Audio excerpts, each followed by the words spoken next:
നിത്യ ചായയാ? ഇല്ല, ഒരു 5 മിനിറ്റ് ഇപ്പൊ. എനിക്ക് അറിഞ്ഞൂടെ എനക്ക് 8 മണിക്ക് മുന്നിട്ട് പ്രഷറിന്റെ ഗുളിക കുടിക്കണമെന്ന്.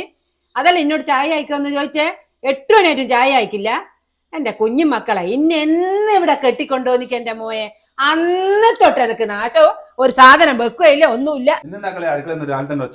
അതൊന്നുമില്ല മോനെ. നേരെ 8 മണിയായില്ലേ? എത്ര നേരമായിട്ടും ചായ ആവായിട്ട് ഞാൻ അവളോട് ചോദിച്ചതാ. എനിക്ക് പണിക്കൊണ്ടല്ലേ, അതുകൊണ്ട് ചോദിച്ചതാ ചായ അയക്കില്ലേ. നിത്യ ഞാളല്ലില്ലേ പണ്ട് പണിക്ക് പോയിട്ടുള്ള വിഷമം ഞാക്കറിയാം. ഇപ്പൊ രാവിലെ പണിക്ക് പോയിക്കില്ലെങ്കിൽ 11 മണിയല്ലാണ് ഒരു ചായ പണി സ്ഥലത്ത് നിന്ന് കിട്ടണമെങ്കിൽ. വയറ് വിശന്നിട്ട് നിന്നിട്ടുള്ള വിഷമം ഞാക്ക് നല്ലോണം അറിയാം.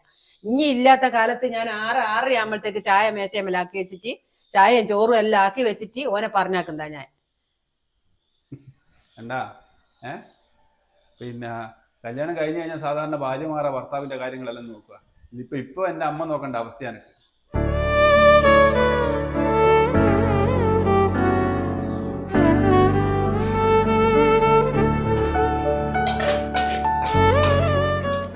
അജിതേച്ചി. ഇതാ രുഷിയാ? കുടുംബശ്രീ ഇന്ന് വൈകുന്നേരം കുടുംബശ്രീ അല്ലേ?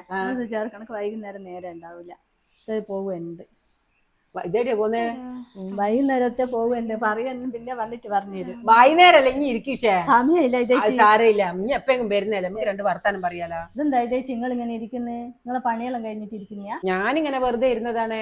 ഇവിടുത്തെ പണിയെല്ലാം ഓളം എടുക്കൂലേ, പിന്നെ ഞാനെന്ത് നോക്കുവാനാ? അല്ല, എന്നിട്ട് ഓളോട് പോയി ഓക്ക് കറക്കിടത്ത് പൊടിയൊന്നും തിന്നണ്ട? കറക്കെടുത്ത് പൊടി തിന്നേനാ ഞാൻ ഓളെ കല്യാണം കഴിച്ച് ഇവിടെ കൊണ്ടുവന്നേ? കറക്കെടുത്ത് പൊടിയൊന്നും തിന്നു ഞാൻ ഓളെ അങ്ങ് പറഞ്ഞാക്കൊന്നുമില്ല. എനക്ക് എന്റെ മോന്റെ മോളും കാര്യം നോക്കാനാ എനക്ക് വേണ്ടി. എന്റെ മോക്ക് പൊടി ഞാൻ ഇടിച്ച് ഞാൻ കൊടുത്തു കുട്ടിക്ക്. പിന്നെ ഓക്ക് വേണേ ഓളെ അമ്മ ഇടിച്ചിങ് കൊടുത്തു നോക്കട്ടെ. അല്ലാണ്ട് ഓളെ അങ്ങ് പോയിട്ട് അങ്ങനെ സൂചിപ്പിച്ചിട്ട് ആക്കുമെന്നും ഞാൻ നിപ്പിക്കൊന്നുമില്ല. അങ്ങനെ ഓളെ ഞാനിട്ട് പറഞ്ഞാക്കോയില്ല. ഇതേച്ചി നിങ്ങളെ മോന്റെ കുഞ്ഞിനെ അവള് പ്രസവിച്ച് വെറുതെ ഉള്ള ശരീരം പെടക്കാ. നിങ്ങളത് ചിന്തിക്കണ്ടടാ. എന്നാ ശരി, ഞാൻ ശരീരം പെടക്കാക്കുന്ന എനക്ക് നോക്കണ്ട ആവശ്യം. നീ പോന്നാ? ഞാൻ പോന്ന, എനിക്ക് സമയമില്ല. ഓരോരുത്തർ ഓരോ കിന്നാരം പറയാൻ ഇങ്ങ് വരും, വേറൊന്നുമില്ല. പ്രതീക്ഷേട്ടാ, എനിക്കൊരു കാര്യം പറയാനുണ്ടായിരുന്നു. എന്തെന്നാ? എനിക്കറിയാം. എനിക്ക് എപ്പം നോക്കിയാ എന്റെ അമ്മേനെ കൂടുതൽ കുറ്റം പറയാനല്ലേ നീ പറഞ്ഞു വന്നോണ്ടിരിക്കുന്നേ? അല്ല പ്രജീഷ്, പിന്നെ എന്തെന്നാ എനിക്ക് നിന്റെ കുടുംബം കലക്കാനായിട്ട് വന്നാ നീ? ഇതേവരെ ഏറ്റവും ഞാൻ തെരഞ്ഞു കടക്ക്.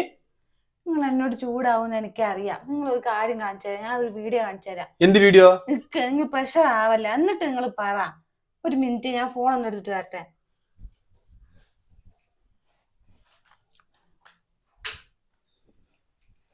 നിങ്ങൾക്ക് ഞാൻ പറയുമ്പോഴല്ലേ വിശ്വാസം ഇല്ലാത്ത?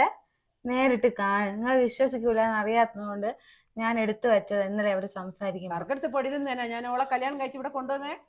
കറക്കെടുത്ത് പൊടി എന്തെന്നു ഞാൻ ഓളെ അങ്ങ് പറഞ്ഞാക്കൊന്നുമില്ല. മോന്റെ മോളും കാര്യം നോക്കാൻ നിങ്ങൾക്ക് എന്തെങ്കിലും പറയണ്ട. ഞാൻ എത്ര പ്രാവശ്യം ഞാൻ നിങ്ങളോട് പറഞ്ഞ ഇനി കാണില്ല. എന്റെ അടുത്ത് എന്റെ അമ്മ ഇങ്ങനെ എത്ര നല്ലോണം നിൽക്കുന്നത് അത് കണ്ടിട്ടല്ലേ ഞാൻ നിന്നോട് പറഞ്ഞേ. സോറി പേടിക്കണ്ട, ഞാനുണ്ടാവും കൂടെ കേട്ടാ. നമുക്ക് ഇതിനുള്ളൊരു മറുപടി എന്തായാലും അമ്മക്ക് ഞാൻ കൊടുത്തോളൂ. അമ്മയോട് ചോദിക്കാനോ വഴക്കിടാൻ വേണ്ടിയിട്ടോ ഒന്നും അല്ല ഞാൻ പറയുന്നത്. അമ്മ എങ്ങനെ പ്രവർത്തിക്കുന്ന എനിക്ക് അമ്മയെ അംഗീകരിക്കാൻ പറ്റും. പക്ഷെ നിങ്ങളും അതുപോലെ എന്നോട് നിൽക്കുമ്പോൾ ഞാൻ അറിയുന്നില്ലല്ലോ. അമ്മ എന്റെ അടുത്ത് എപ്പോ നല്ലോണല്ലേ നിൽക്കുന്നത്. എന്റെ അടുത്ത് എങ്ങനെയാന്ന് ഞാൻ അറിയുന്നില്ലല്ലോ. പറയുന്നത് പോലും കേൾക്കാനുള്ള മനസ്സ് നിങ്ങൾ കാണിക്കുന്നില്ലല്ലോ. ഇപ്പൊ തന്നെ അടിക്കാനല്ലേ വരുന്നയാ. അത് കാണുമ്പോഴേ എനിക്ക് അമ്മ ചെയ്യുന്നതിൽ കൂടുതൽ സങ്കടമാവുന്നത്. നിങ്ങളെ സാരല്ല, പോട്ടെ. ഞാൻ പറഞ്ഞില്ല, ഇതിനുള്ള ഒരു വഴി ഞാൻ കണ്ടെത്തിക്കോളൂ. എന്തെന്നാ വേണ്ടെന്ന് പറഞ്ഞു നീ? ഇതല്ലേ കയ്യോടെ അന്നേരം തന്നെ ചോദിച്ചില്ല ഇടങ്ങാറാ. നീ മാറ് അമ്മേ. എന്താ മോനെ? അമ്മേ, ഞാനും ചിറ്റിയും കുഞ്ഞനും കൂടി നാളെ വാടക വീട് എടുത്തിട്ട് വേറെ പോന്നേ. പിന്നെ നിങ്ങൾക്ക് ഒരു ജോലിക്കാരനെ പറഞ്ഞിട്ടുണ്ട്. ഓള് രാവിലെ വരും. ബാ. എന്തിനാടാ പ്രശ്നം? എന്തിനാ മോനെ? എന്തിനാ പ്രശ്നം? നിങ്ങൾക്ക് അറിഞ്ഞൂടെ? നിങ്ങൾക്ക് ഒരു മരുമോളെല്ലാലും വേണ്ട, നിങ്ങൾക്ക് ഒരു ജോലിക്കാരത്തില്ല വേണ്ടേ? എന്തിനാ മോനെ പ്രശ്നം? എനക്കൊന്നും മനസ്സിലാകുന്നില്ല ഇനി പറയുന്നൊന്നും. എന്തിനാ ഇവിടെ നടന്നേ? ഞാനൊന്നും അറിയല്ലേ. എല്ലാം ഇന്നലെ ഇവിടെ ആരും വന്നിക്കാനാ? ഇല്ലല്ലോ മോനെ, ഇന്നലെ ആരും വന്നിക്കില്ല ഇവിടെ. ആരും വന്നിക്കില്ല അല്ലേ? ഇല്ല. അപ്പൊ ഇതാരമ്മേ? ഇതാരാ? കറക്കെടുത്ത് പൊടി കൊണ്ടുവന്നേ? കറക്കെടുത്ത് പൊടി ഞാൻ അവളെ അങ്ങ് പറഞ്ഞാക്കൊന്നുമില്ല.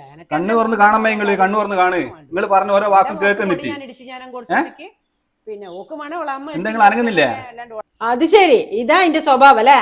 ഇവിടെ നടക്കുന്ന ഓരോ കാര്യവും പിന്നെ വീഡിയോ പിടിച്ചിട്ട് പിന്നെ തമ്മാമ്മൽ തപ്പിക്കാൻ വേണ്ടിട്ട് ഓനോട് പറഞ്ഞു കൊടുത്തിട്ട് ഇത് നല്ല സ്വഭാവം ഒന്നുമല്ല ജിത്തിയ, കേട്ടിക്കല്ലേ? ശരി, ഓളത് വീഡിയോ എടുത്ത ഇപ്പം കൂടെ കുറ്റല്ലേ? ഓളത് വീഡിയോ എടുത്തോണ്ടല്ലോ എനിക്കിത് മനസ്സിലായി നിങ്ങളെ സ്വഭാവം. നിങ്ങൾ എന്റെ മുന്നിൽ ഒരു സ്വഭാവം, ഓളെ മുന്നിൽ വേറെ സ്വഭാവം. അല്ല നിങ്ങൾക്ക് ഓർമ്മ ഉണ്ട് എനിക്ക് കല്യാണം നടക്കറ്റ് എത്ര അമ്പലത്തിൽ പോയി പരിപാടി നിങ്ങൾ നടത്തിക്ക്, എത്ര ബ്രോക്കർമാർ നിങ്ങൾ പൈസ കൊടുത്തേക്ക്. എന്റെ അവസാനം കല്യാണം കഴിഞ്ഞ് നോക്കുമ്പോ നിങ്ങൾ വേഗം പ്ലേറ്റ് അങ്ങ് മറിച്ചിട്ട് അമ്മയായി മാറി അല്ലേ. നിങ്ങളെ പോലത്തെ അമ്മമാരുള്ള മക്കൾക്കൊന്നു കല്യാണം കഴിക്കാൻ പെണ്ണിനെ കിട്ടറ്, എന്നിട്ട് വേണം നിങ്ങളെ പഠിക്കാനായിട്ട്. ഇപ്പൊ അമ്മ ചമഞ്ഞ് നടക്കുന്നത് പാടോ. മോനെ, ഞാൻ അമ്മ ചമഞ്ഞൊന്നല്ലടാ. നിന്റെ സ്നേഹം എന്നിൽ നിന്ന് കുറഞ്ഞു വന്നതിന് പേടിച്ചിട്ടാ ഞാൻ അങ്ങനെയെല്ലാം ചെയ്തേ. അല്ലാണ്ട് എനക്കോളോട് ഇഷ്ടമില്ലേറ്റോ ഇഷ്ടക്കുറവായിട്ടോ ഒന്നല്ല. ഇനി എന്നിൽ നിന്ന് പോവുമല്ലോ എന്നുള്ള ഒരു പേടി കൊണ്ടാ ഞാൻ ഇങ്ങനെയെല്ലാം ചെയ്ത്. എന്നോട് ക്ഷമിക്കും മോനെ, ഇനി അറിയാണ്ട് ചെയ്തു പോയ തെറ്റാ. അമ്മേനോട് ഇനി ക്ഷമിച്ചു കളാം. അമ്മേ, നിങ്ങളിങ്ങനെ കരയെടുക്കൊന്നും വേണ്ട. നിങ്ങൾ എന്നെ കണ്ട പോലെ തന്നെ ഇവിടെയും കണ്ടിട്ടുണ്ട്. ഞാൻ നിങ്ങളോട് വിട്ടിട്ട് പുറത്ത് പോകില്ലേനു, വേറെ വീട്ടിലേക്ക് പോകില്ലേനു. നിങ്ങളെയും കൂടി ഞാൻ ചേർത്ത് പിടിക്കുകയും ചെയ്യുള്ളൂ. നീ പറഞ്ഞിട്ട് കാര്യം